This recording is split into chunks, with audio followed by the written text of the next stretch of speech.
수강생 여러분, 안녕하세요. 한국의 산업혁명 강좌를 맡은 박이택입니다. 이번 강의는 두 번째 강의로 산업혁명의 직영학이라는 주제로 강의를 시작하겠습니다. 먼저 이번 강의의 내용에 대해 말씀드리겠습니다. 이번 강의에서 다룰 내용은 크게 네 가지입니다. 첫째는 대서양 경제권과 아시아 태평양 경제권입니다.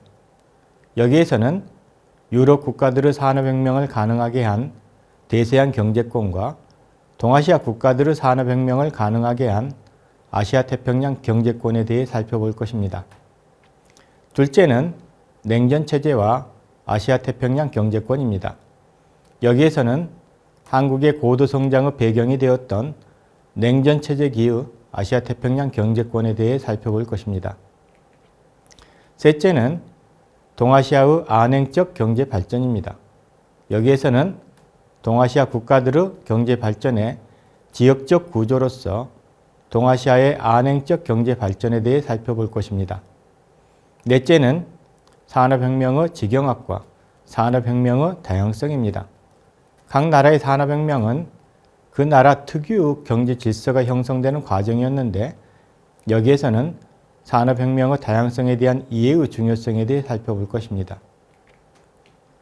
먼저 대서양 경제권과 아시아 태평양 경제권에 대해 살펴보겠습니다. 지난 1주차 강의에서 한 나라의 산업혁명은 온전히 그 나라의 내적 상황에 의해 규정되는 것이 아니었음을 살펴보았고 그 나라가 산업혁명을 할 수 있도록 하는 지역적 플랫폼이 중요할 수 있음을 살펴보았습니다. 유럽의 국가들은 유럽 플랫폼을 바탕으로 동아시아의 국가들은 동아시아 플랫폼을 바탕으로 산업혁명을 수행할 수 있었습니다. 유럽 국가들의 산업혁명을 가능하게 한 유럽 플랫폼은 유럽 대륙에 한정된 것은 아니었습니다. 유럽을 중심에 두면서 유럽 각국의 산업혁명을 가능하게 한 경제권, 즉 대서양 경제권을 바탕으로 하여 유럽에서 형성된 플랫폼입니다. 대서양 경제권의 형성은 대항해 시대까지 거슬러 올라갑니다. 유럽인들은 아메리카 대륙으로 가는 신항로를 발견하였고 유럽과 서아프리카와 서인도 제도를 연결하는 상강무역의 체계를 발전시켰습니다. 유럽에서 출항한 배는 카나리아 해류를 타고 서아프리카에 도착하는데 주로 섬유제품, 럼주, 무기류 등을 판매하였습니다. 서아프리카에서는 남쪽도 해류를 타고 서인도 제도에 도착하는데 서아프리카에서 유럽산 물품과 교환하여 얻은 노예를 판매했습니다. 이것은 이른바 노예 무역이라 불렸습니다. 서인도 제도에서는 멕시코 만류와 북대서양 해류를 타고 유럽으로 되돌아왔습니다. 아메리카로부터도 많은 물산이 유럽으로 들어왔지만 특히 미국 남부 묘나 농장에서 재배된 묘나는 영국의 진물 공장에 수출되어 산업혁명의 기반이 되기도 하였습니다. 대서양 상강무역은 유럽과 아프리카와 아메리카의 정치 경제 구조에 심대한 영향을 주었습니다. 아세모글루와 존슨과 로빈슨은 2005년 American Economic Reviews에 게재한 The Rise of Europe, Atlantic Trade, Institutional Change and Economic Growth라는 논문에서 대서양 무역으로 막대한 부를 획득한 상인 그룹들은 군주들의 힘을 제약하고 사적 소유를 보호하는 제도 변화를 가져왔는데 이것이 근대 세계의 중심으로 서유럽이 성장하는 데 기여하였음을 지적하였습니다. 물론 대서양 무역에 참가했던 모든 지역이 번영한 것은 아니었습니다. 누군가 원체코는 2011년 American Economic Reviews에 게재한 The Slave Trade and the Origins of Mistrust in Africa에서는 노예무역이 아프리카에서 불신의 기원이었음을 지적하였습니다. 이와 같은 불신은 경제발전에 필요한 협력의 체계가 형성되는 것을 막음으로써 아프리카의 저발전을 조장한 측면이 있습니다. 당시 대서양 무역은 제조업과 1차 상품 공급 국가의 교역 체계를 만들었는데 이와 같은 교역의 체계는 제조업 수출 국가와 1차 상품 수출 국가 간의 대분기를 야기하였습니다. 유럽의 산업혁명은 유럽의 정주 식민지에는 전파되었지만 비정주 1차 산품 수출 국가까지는 전파되지 않았습니다. 동아시아 국가들의 산업혁명을 가능하게 한 동아시아 플랫폼도 아시아 대륙에 한정된 것은 아니었습니다.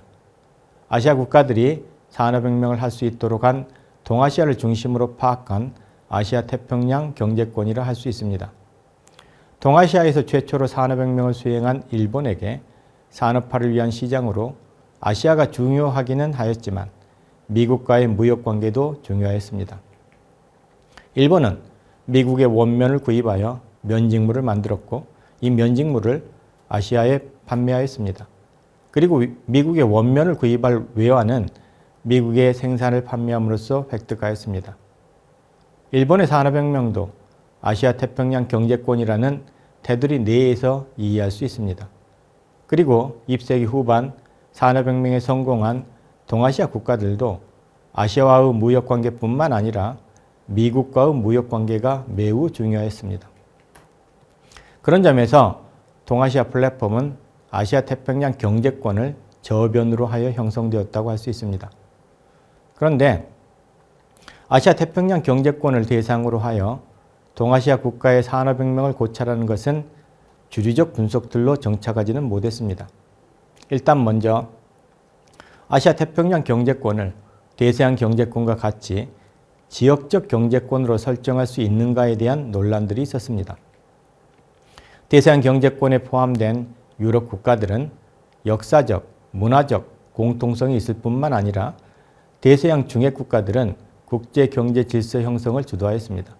그렇지만 아시아 태평양 경제권의 한 축을 이루는 아시아 국가들은 제2차 세계대전기까지 식민지였거나 구미 열강의 세력권에 들어가 있던 나라들이 많아 전후에 이르러서야 본격적인 정치적, 경제적 자립을 실현하였습니다.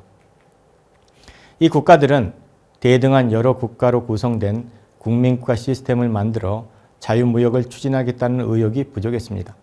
그뿐만 아니라 동아시아의 지역 통합에는 아시아의 경제 대국이 된 일본의 전쟁 전 아시아에 대한 침략의 역사를 어떻게 평가할 것인가 하는 어려운 문제도 있었습니다. 그래서 아시아 태평양 경제권은 매우 긴밀한 무역 관계를 발전시키고는 있지만 유럽과 같은 통합된 정치 경제 질서를 만드는 것은 매우 어려운 상태였습니다. 경제 통합을 가져오는 데에는 대규모의 인구 이동이 중요한 역할을 할 수 있습니다.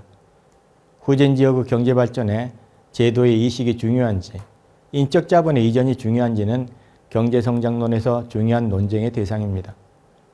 대서양 경제권의 경우 인구에 비해 토지가 부족한 유럽으로부터 인구에 비해 토지가 풍부한 아메리카로의 대규모 이민이 있었습니다.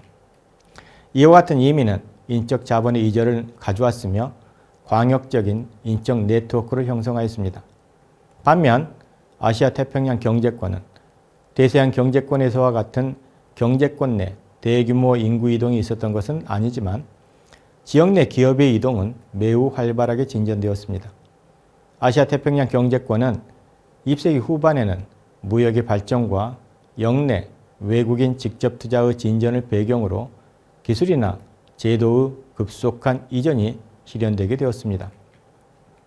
아시아 태평양 경제권에는 최대의 생산력을 가진 미국, 동아시아 안행형 발전의 선도국가로서의 일본, 미국 시장과 일본의 생산체계를 활용하면서 가공무역을 발전시켰던 한국과 대만, 저임금이지만 상대적으로 질 높은 노동력을 가진 중국과 아세안 국가들, 상업적 재능이 뛰어난 중국인 네트워크를 지배하는 자유항 홍콩과 같이 다양한 비교 우위를 가진 국가들이 결합되어 있었습니다.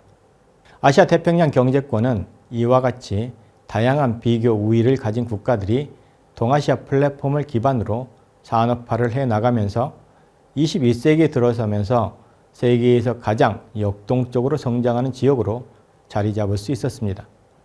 이번 시간은 대서양 경제권과 아시아 태평양 경제권에 대해 살펴보았습니다.